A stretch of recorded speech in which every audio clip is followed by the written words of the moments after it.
娘亲，你终于回来了，我都在家等你1个月了。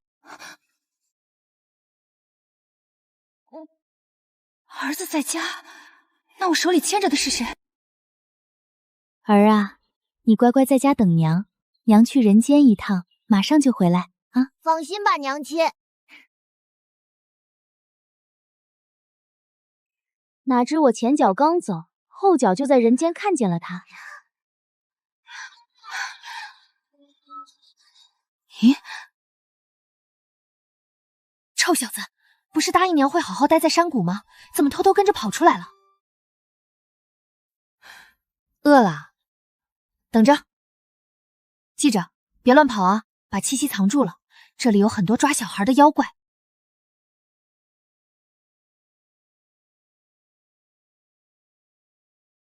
这是藏息术，这混小子什么时候学会的？儿啊，你早说你学会了隐匿气息，娘早就带你出来了。平时会呜哇大叫说娘亲别捏我脸的人，此刻竟然乖乖任我蹂躏，稀奇，真是稀奇。不过我也没怀疑什么，只当是年仔长大懂事了。因此，我们在人间度过了非常母慈子孝的1个月。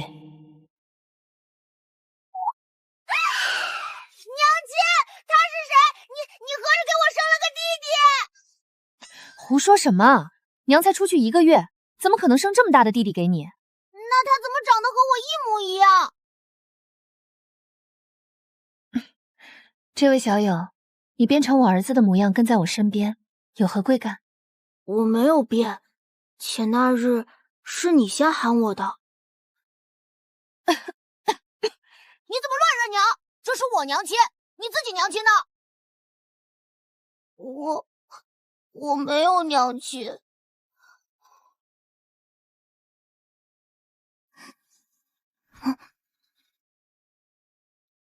原来他这么可怜啊！天生万物，2个孩子长得相似也不奇怪。看他这可怜样，估计是和家里人闹脾气偷跑出来的。你既然不是年仔，那你叫什么名字？阿念，我叫阿念。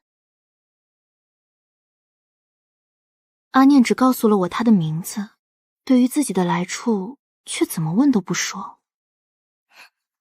我猜测他该是和家里人闹脾气偷跑出来的。可哪家小孩都偷跑出来1个月了也不着急。无奈我只能暂时收留阿念，并且一边打听谁家小孩走丢了。就这样又过了3、5天，阿念和年仔已经在这短短的几天里建立起了深厚的友谊。年仔自幼调皮，但我知道他其实很孤单，要不然也不会总去霍霍山谷里的精怪了。有了阿念，年仔便带着他一起霍霍。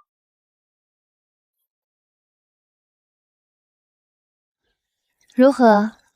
可有打探到谁家小孩走丢了？没有，不过天界倒是有消息传来，有位帝君的小太子走丢了，如今正在派人找寻。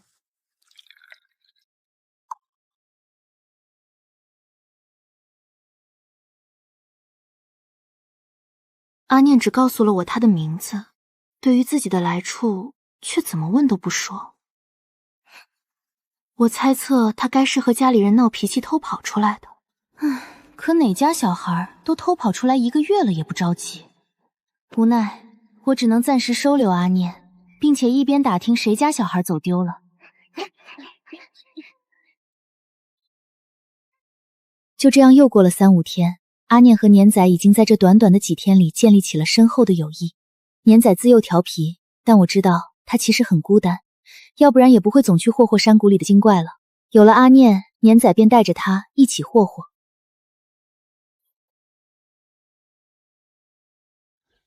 如何？可有打探到谁家小孩走丢了？没有，不过天界倒是有消息传来，有位帝君的小太子走丢了，如今正在派人找寻。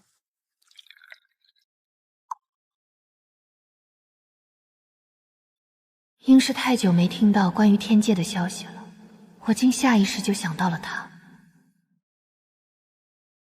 哪位帝君？昆山虚长泽帝君。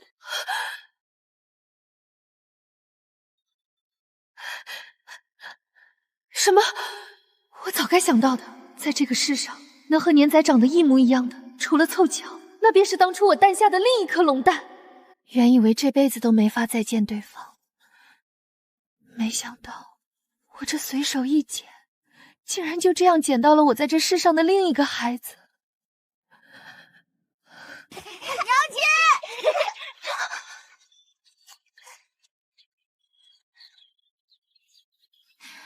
你是不是又滚泥潭了？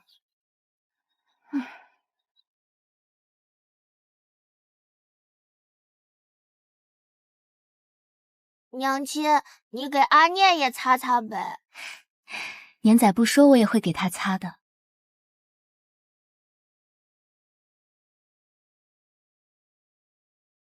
其实还是和年仔有点不一样的。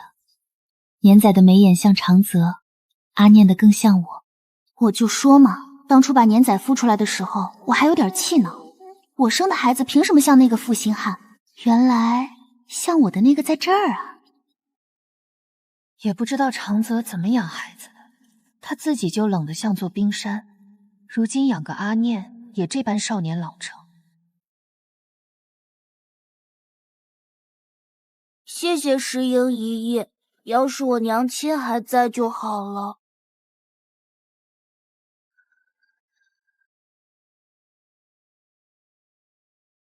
别难过，虽然你没娘，但是我也没爹，正好，从今以后我们就是好兄弟了。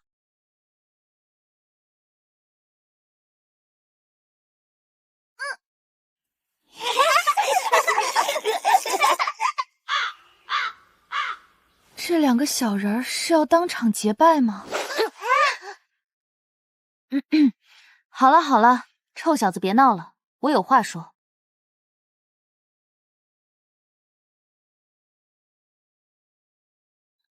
既已知道他的身份，我便不能再留他了。阿念，我已经找到你的家人了。啊！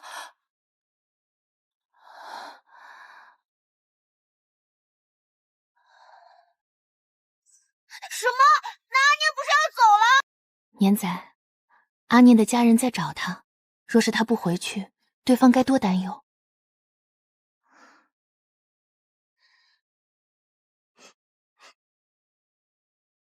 你以后还能来找我玩吗？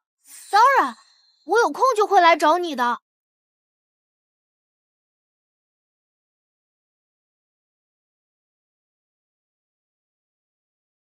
阿念，我何尝不想把阿念也留在身边？可当初离开的时候，我便知道，我要对不住一个孩子。这已经是我能想到最万全的办法了。阿念，回到昆山虚，别跟任何人说你见过我和年仔的事，好吗？我们就是云岚山小小的妖精，若是已被长泽帝君知道，只怕会有点麻烦。那我是不是也不能去找年仔玩了？看着这双眼睛，我真的不忍心开口拒绝。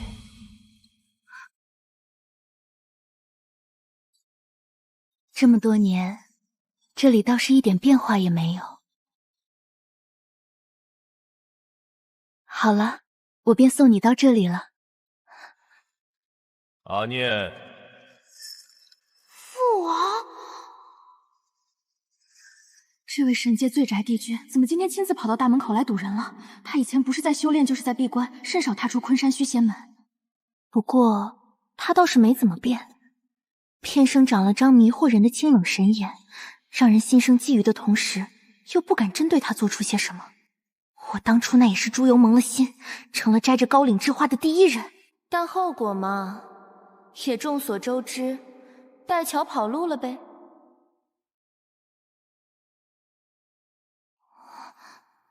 去哪儿了？今日本该去上始元尊那儿听课，到时辰了没见到人，派人去问才知道你不见了。你倒是长本事了，竟敢自己偷偷溜去人间，谁教的你这样？长泽平日里对阿念，难道也是这般严厉？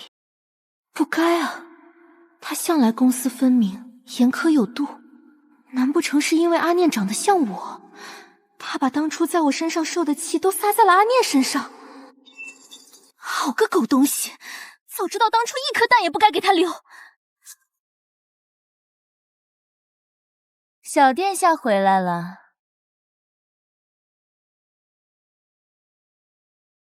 300年不见，他地位似乎升了不少，隐隐有昆山虚掌事之人的威严了。小殿下，你擅自偷溜出宫，帝君担心你，连今日的众仙论道都避了去，就为了找你。对不起，父王，是孩儿错了。罚你练剑5个时辰。是。帝君，小殿下既已回来，你也不必担忧了。既然如此，我也该走了。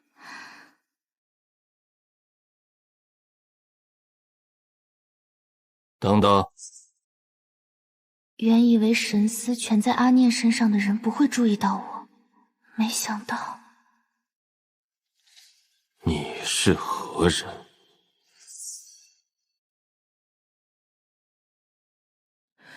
好在来之前，我隐匿了气息和真容，这几百年来，我也刻苦修炼，好歹不会一时暴露了真身。小妖是下界修炼的一株无名香草，是你将小殿下送回的。小妖在下界刚学到小殿下，他说迷路了要回昆山虚，小妖就赶紧将人送了回来。既如此，还得多谢你。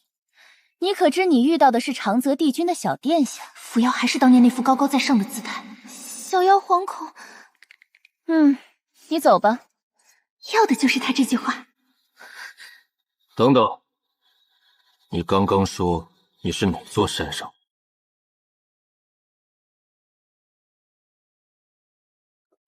回帝君，是下界无名荒山。他是不是认出我了？帝君，可有不妥？没有。今日之事，多谢。本君欠你一个人情，他日若有事需本君相助，来寻便是。这话倒几分耳熟，记得长泽之前也说过，但那时候我听不出这是他的客套话，笑嘻嘻便凑上去了。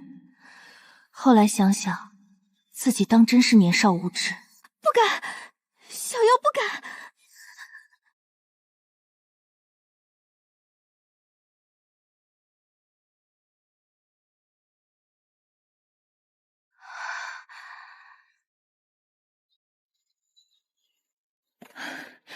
回到云苍山，我去找了趟年仔，原本以为他会跟阿念一样委屈难过，没想到。娘亲，你回来了，送给你。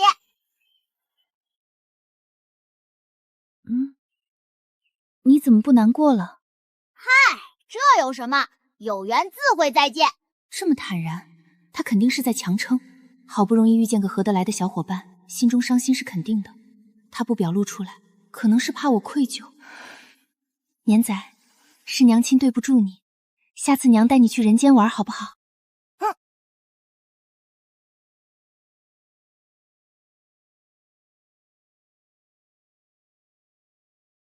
年仔，年仔，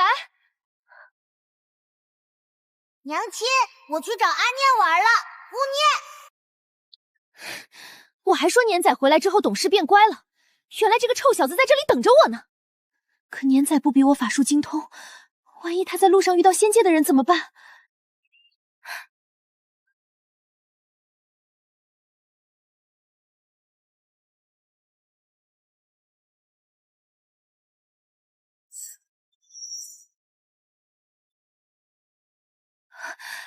年仔，石英一夜，石英一夜，你怎么来了？是来看我的吗？年仔说来找你，你有见到他吗？我今日随父王去升众仙论道了，父王还有事，便让我先回来了。石英姨姨，你别担心，年仔肯定没事的，我和你一起去找。小殿下，你怎么在这儿？帝君刚刚不是让你去书房吗？父王何时让我去书房了？就在刚刚，小仙刚刚还见到帝君和殿下呢。让长泽叫去书房的，该不会是年仔吧？这个臭小子又要闯祸了！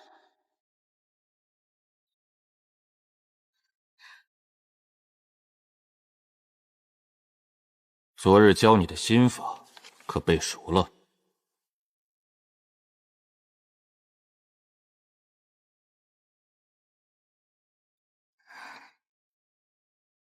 阿念。啊，你叫我？我在问你，昨日教你的心法，可背熟了？今日怎么回事？如此心神不宁。留在这里，把心法背会了再用上。你父王一直对你这么严厉吗？也还好了。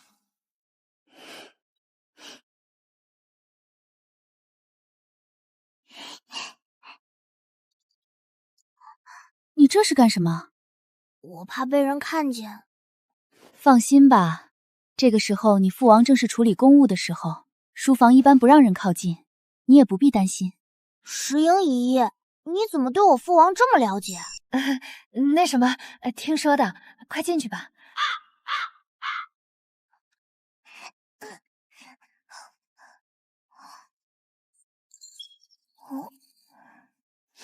这是什么？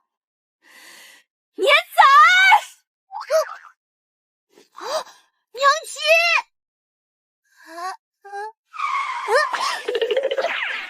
臭小子，给我站住！敢跟我玩离家出走不告而别，看我不打你！平常你在云苍山上房揭瓦也就算了，今天居然还上了昆山玉，被人认成阿念，还敢大摇大摆，谁给你的胆子？哎呀，娘亲，你别生气，我不是故意的。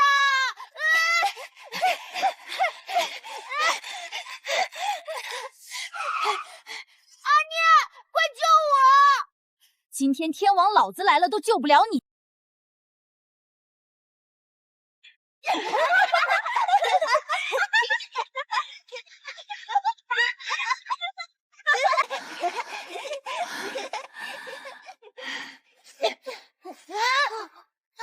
娘亲轻点儿！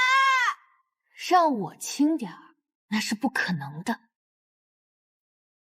石英姨姨，年仔也不是故意的，你就放过他吧。我倒也不是真想对年仔怎么样，从小到大我都没压抑过年仔的天性，只是没想到他的胆子竟然大到这种地步。娘亲，我饿了。饿了？我去小厨房给你端糕点吃，可好吃了。不用，我们不能久留，免得惹出什么事端。你们要走了吗？不能再陪我一会儿吗？能，娘亲，我们陪阿念吃完东西再走呗。你都不知道，阿念的父王好严厉啊，居然让阿念抄那么长一本心法，阿念好可怜啊。你还知道？明明要抄心法的是你好吗？要是你不顶替阿念，阿念至于遭这一趟罪吗？这个时辰，长泽一时半会儿还回不来，吃个东西应该也不会耽误多长时间吧。唉，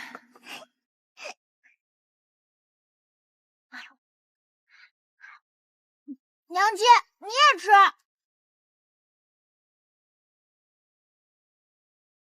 糟了，我们把父王的东西撞掉了。这是什么？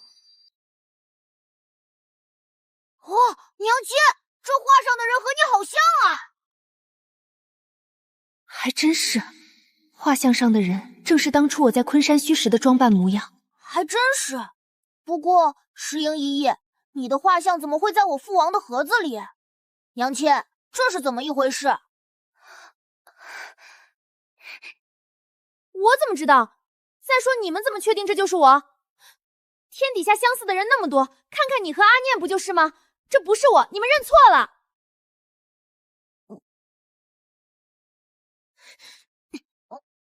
吃完了没？吃完了该走了。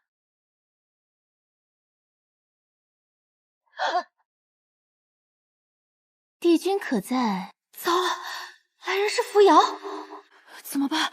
他怎么来了？儿啊，委屈你了。什么呀？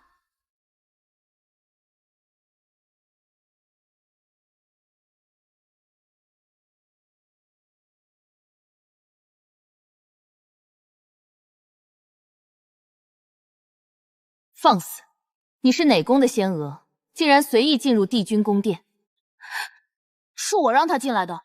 父王让我抄心法，我饿了，他是给我送点心的。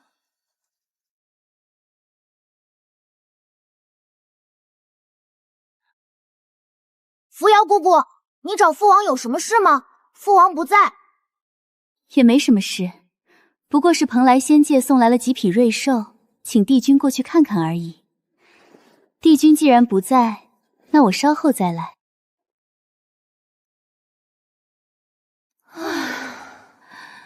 阿念，我们真的得走了。好吧，石英姨姨，你有空记得来看我。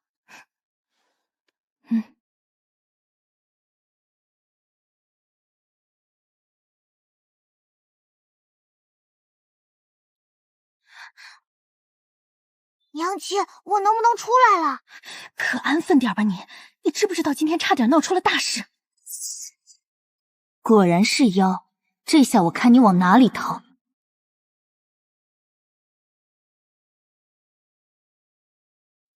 也不知道他是如何察觉到不对劲的，竟然一路跟着，直到我出来了才动手。是你？我就知道你是个不安分的。别以为你救了小殿下就能为所欲为，自由出入昆山虚。像你这样挟恩图报的人，本仙见多了。娘亲，你没事吧？我出来帮你。别出声，你待着就好。你袖子里藏了什么？是不是偷了我们昆山淤的宝贝？拿出来！早听闻扶摇仙子守着昆山虚，将自己当成这里的女主人，一草一木都要管辖。如今一看，果然传言不虚。你一个妖精，敢讽刺我！以前就看不惯你，看在长泽的份上，我才几次三番忍耐。现在我还能受你的气？我的衣服！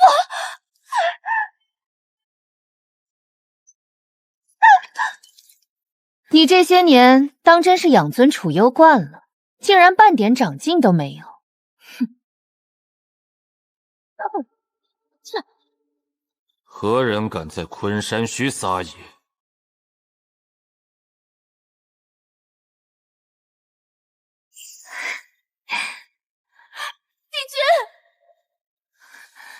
帝君，这个妖精不识好歹，竟然上昆山虚偷盗东西！帝君，快点杀了他！你偷了什么东西？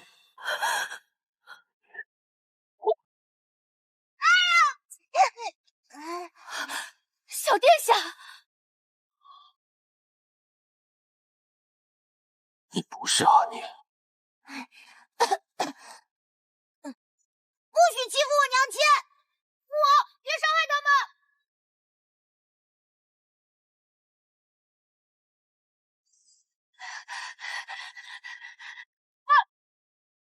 父王，他们是我的朋友，你别伤害他们。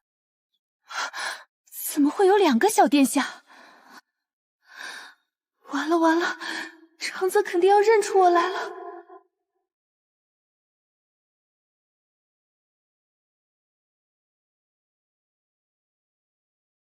石英，父王怎么会认识石莹姨姨？你可真是让我好找。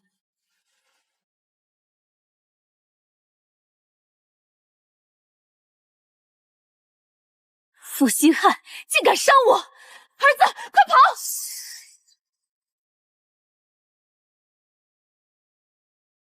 父王，你怎么笑了？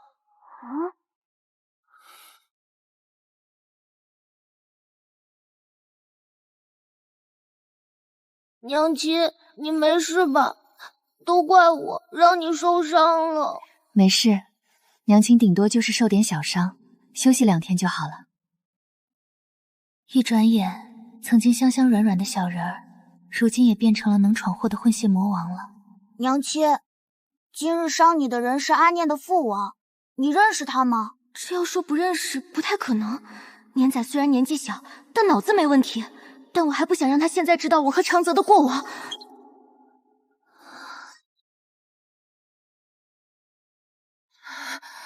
这是我在昆山虚宫殿的住所，我已经300年没有回到这里了。醒了。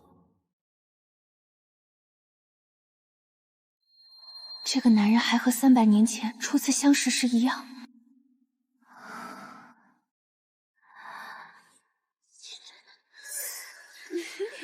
没想到缘分这般奇妙，该遇见的还是会遇见。年仔呢？和阿念在一处，你不必担心。诗莹，你瞒得我好苦。和他认识这么多年，我何曾见过他有这般深情不移的时候？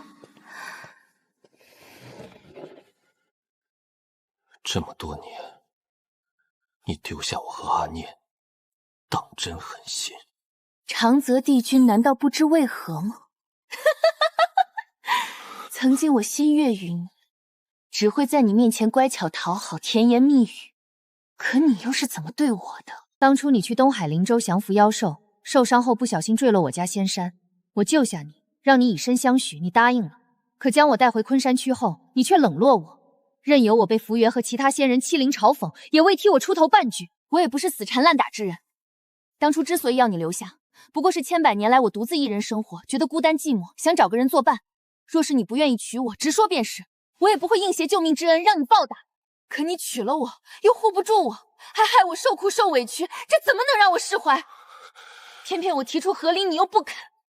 堂堂天界帝君，如此优柔寡断，我心里怎么没有怨气？说你坦荡一点，当初我也不至于想出带娃死遁的法子，如今你反倒回过头来怪我欺骗隐瞒。阿莹，是我不好。这些年我一直在找你，还有阿念，他一直很想你。所以你就把我掳了回来，还继续打算把我关起来吗？不是，那天我无意伤你，但你来这里也只是想让你好好养伤。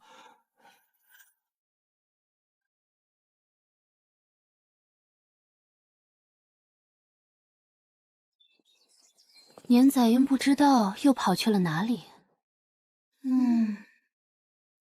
唉，原来你爹就是我爹，原来你娘就是我娘。唉，这可怎么办？娘亲会和父王在一起吗？你想他们在一起？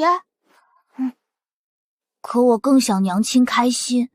我也想，可是我还想娘亲陪我。如今阿念知道了这一切，我却依旧没有选择带走他。他知道了会不会怪我？石莹，是你！石莹，你居然没死！不好意思啊，看我没死成，你是不是很失望？想当初我离开的心意坚定，偏偏因为有孕被长泽看得紧，是你找到我，选择在分娩当日助我假死脱身。我当然知道你没那么好心，但也没想到你竟然会真的下死手，想让我的假死变成真死。要不是我命大，还真就让你得逞了。扶摇，当初你的大恩，我可都记着。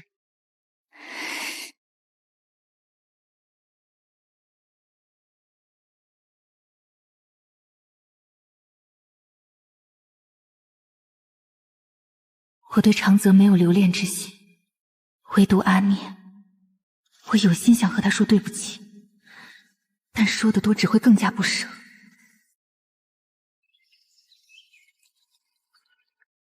年仔这次回来怎么这么听话？每天刻苦修炼就算了，连他最喜欢的打鸟摸鱼都不做了。阿念，娘亲，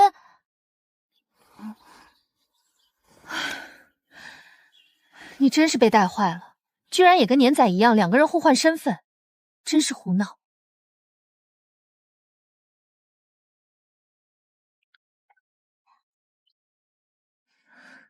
阿念，哪里来的捉妖师？石英，你总算落在我手里了。这一次，我看你还怎么逃！扶摇姑姑，你干什么？哪里来的妖精，也敢呼我的名位？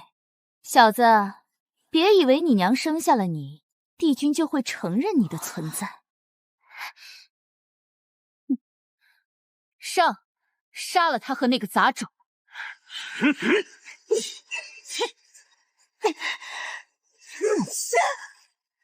亲，我来帮你。啊！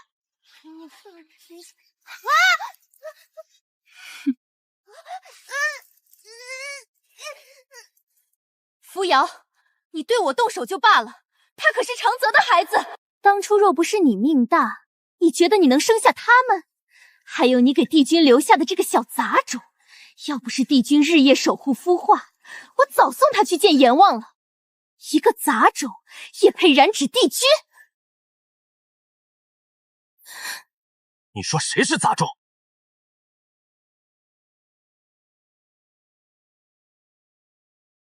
娘亲，扶我，救我！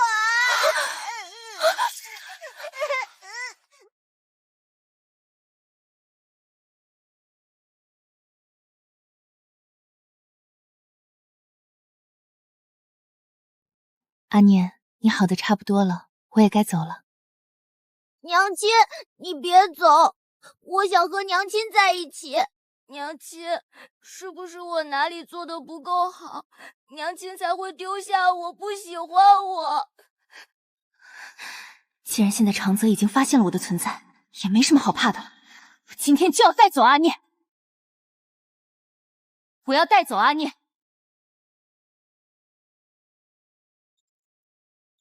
你要是还有点良心，就大发慈悲把阿念还给我，也算让年仔和阿念兄弟团聚了。那我呢？我只要阿念。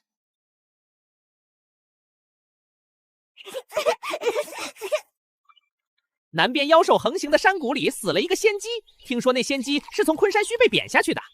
我知道，那人正是扶摇。几天前我去找过他。石莹，你别得意太久，等我历练结束，定然还会来找你。可惜你没这个机会了。你不是看不起妖吗？那你就一辈子都待在这里吧。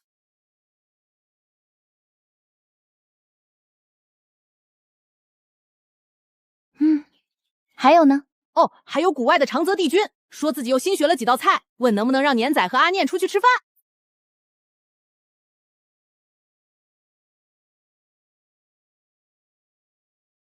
我和长泽说到底也没什么深仇大恨，年仔和阿念都是他的孩子，总不能分开之后老死不相往来。反正他也厉害，能教年仔和阿念的东西也多，还能帮我带带孩子，做做饭。如此悠闲的日子，正是我想要的。